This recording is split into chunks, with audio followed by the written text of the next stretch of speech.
I just have to say, I'm having such a hard time recording these episodes this week. I may have already mentioned this. I don't remember. I've recorded and re-recorded so many times. It is driving me absolutely up the wall. It's 8:00 at night and I need to put my kids to bed soon. And I'm sitting here recording this still. And I'm complaining about it because I'm not exactly sure why it's so difficult for me to articulate my thoughts and ideas here. Maybe because I'm still forming and working through my own set of money principles. So this week on the podcast, that's what I'm talking about. I'm talking about the Micciche family money principles.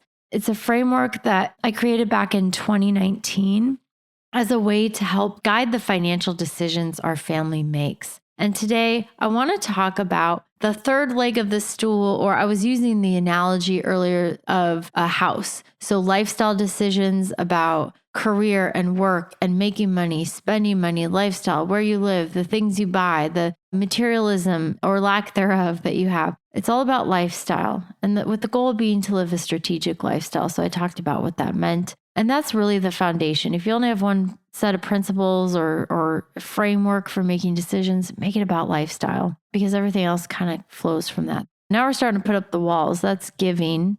Giving is so important because it forces us to not be selfish, look outside of ourselves, do things to benefit the common good. Now we're moving inside. We're starting to put in appliances. We're erecting the interior walls now and picking where things go and where the rooms are. And that would be teaching. Many of you listening have children who are probably anywhere from like age 15 to 35. I would say most of you listening probably have kids in that age range. Not much older than that, not much younger than that. And that's a really interesting age because they're no longer little. They kind of have their own way of doing things, and you don't really have as much influence over their decisions and behavior and things that they do. And especially if they're no longer dependent on you at all financially. But as long as you have a child or children who rely on you in some form for actual money, like you help to pay their bills or paying for college or whatever, relying on you for money, or even just relying on you for some type of financial advice, you still have the ability to teach. And as many parents know, well, hopefully all of you who are parents know, you teach by what you say, but also what you do. And what you do is way more important than what you say. So I think a lot of parents, especially as they're growing up, they have missteps, they make mistakes.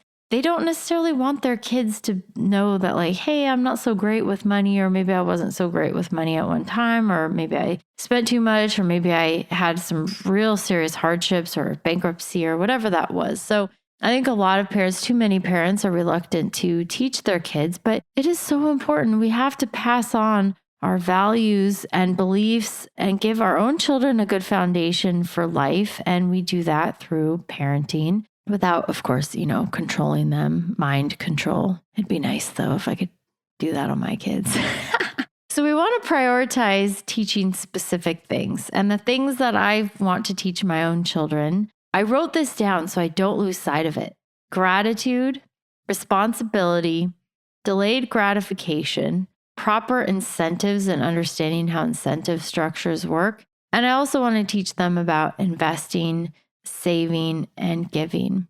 The important thing about teaching responsibility or gratitude is that, yes, it helps you to be better with money, but it also helps in so many other facets of life. One of the kind of silly examples of how I teach certain money values or values that are related to money to my own children, all three of my older kids, not my 2-year-old, but my 4-year-old, my 7-year-old, and my 10-year-old understand taxes. And they don't like taxes. They do not like paying taxes.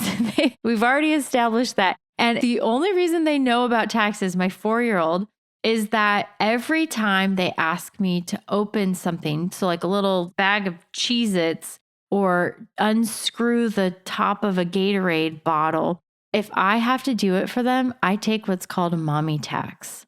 And sometimes they get upset because they think I took too much. And I look at it and I said, actually, this happened with my 4-year-old tonight. He asked me to open this like little individual ice cream cup thing for him, which I love doing because I love taking a bite of ice cream. Yeah, I'll open that for you all day long. Give me that.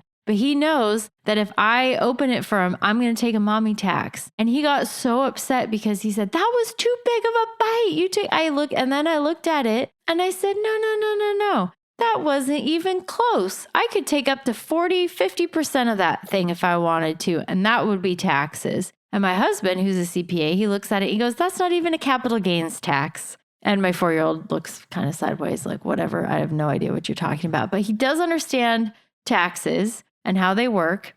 And I also want to set up certain incentives. So if I do everything for my kids all the time, what's their incentive to learn how to do it themselves? I don't want to be opening a bag of Cheez-Its or a Gatorade for my kid when they're 16 because they can't or won't do it for themselves. So these are all values that I'm trying to teach my kids, not just through saying the same things over and over again. Like, let me tell you about taxes today. No. We want to do it in ways through example and through actions. And that's just kind of a silly example. But I'm trying to foster this responsibility, delayed gratifications. And there's lots of ways that we do that. And also trying to teach my kids because they're surrounded by materialism. My daughter loves Stanley cups. She was over the moon when I got her a Stanley mug that had her name custom etched on it. And I resisted for the longest time because I don't want my kids to want things because that's cool. I also understand that that's how a lot of kids are. You know, they like to fit in. I was sort of the same way. It's like,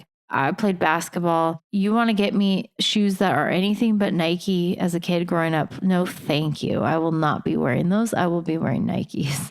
I understand that's how kids are. But beyond that, we want to try to teach them that materialism and delayed gratification, responsible, making good decisions. You could teach those things, but there are lots of ways to teach them. And so teaching is very important. If you have a child who is still relying on you in some form or another, you can still teach. And the key there is to establish, like, what are the things that I want to teach my children? I want to teach them to be good with money. Yes, but how? We got to take it a step deeper. So I encourage you to think about the important values that you can and should teach your children as a parent, and how, depending on where they are in their age and stage of life, how you might be able to continue to do that. And if not, if they're all grown up, independent, you could have grandkids too that you could teach some of these values to that are important as well. All right, that's it for today. Thank you so much for listening. My name is Ashley Micciche, and this is the Retirement Quick Tips Podcast.